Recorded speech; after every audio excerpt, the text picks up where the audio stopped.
ದೋಸ್ತ್ ಒಂದು ಗಾಡಿ ಕಳ್ಸ್ಕೊಟ್ಟಿದ್ರಲ್ಲ, ಹೌದು ಸರ್. ಮಾಡಲ್ ಎಷ್ಟು ಗಾಡಿ? 2021 ಎಂಡ್ ಸರ್, ಡಿಸೆಂಬರ್ ತಿಂಗಳ. ಓನರ್ ಎಷ್ಟಾಗಿದ್ದಾರೆ? 3ನೇ ಓನರ್ ಸರ್ ನಾವು. ಡಾಕ್ಯುಮೆಂಟ್ಸ್ ಎಲ್ಲ ರನ್ನಿಂಗ್ ಇದೆಯಾ? ಹಾ, ರನ್ನಿಂಗ್ ಇದೆ ಸರ್. ಗಾಡಿ ರನ್ನಿಂಗ್ ಎಷ್ಟಾಗಿದೆ? 1,15,000 ಆಗಿದೆ ಸರ್. ಟೈರ್ ಕಂಡೀಷನ್ ಗಾಡಿದು? ಸರ್ ಹಿಂದಲು ಹೊಸ ಇದಾವು, ಮುಂದಲು ಒಂದು 40-50% ಐತೆ ಸರ್.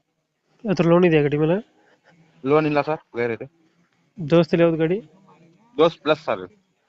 ದೋಸ್ತ್ ಪ್ಲಸ್. ಹಾ ಸರ್. ಎಷ್ಟು ಬರುತ್ತೆ ನಮ್ಮ ಮೈಲೇಜ್ ಗಾಡಿ? ಮೈಲೇಜ್ 14 ಬರುತ್ತೆ ಸರ್. ಒಂದು ಕೊಡ್ತದಾ? ಸರ್. ಎಕ್ಸ್ಟ್ರಾ ಫಿಟ್ಟಿಂಗ್ ಏನು ಮಾಡಿಸಿಲ್ಲ ಗಾಡಿಗೆ? ಎಕ್ಸ್ಟ್ರಾ ಫಿಟ್ಟಿಂಗ್ ಮ್ಯೂಸಿಕ್ ಪ್ಲೇಯರ್ ಇದೆ ಸರ್ ಒಳಗಡೆ. ಮ್ಯೂಸಿಕ್ ಪ್ಲೇಯರ್ ಐತೆ. ಇಂಜಿನ್ ಕಂಡೀಷನ್ ಚೆನ್ನಾಗಿದೆ ಗಾಡಿದು? ಹಾ, ಓಕೆ ಕಂಡೀಷನ್ ಇದೆ ಸರ್. ಎಲ್ಲಿ ಬರುತ್ತೆ ಲೊಕೇಶನ್ ಗಾಡಿ? Sir Hospet sir, Vijayanagara Hospet. ವಿಜಯನಗರ ಹೊಸಪೇಟೆ. ಹಾ ಸರ್. ಅಲ್ಲೇ ಲೋಕಲಾ? ಹಾ, ಲೋಕಲ್ ಸರ್. ಎಷ್ಟು ಹೇಳ್ತೀರಣ್ಣ ರೇಟ್ ಗಾಡಿಗಿದು? ಸರ್ 5,80,000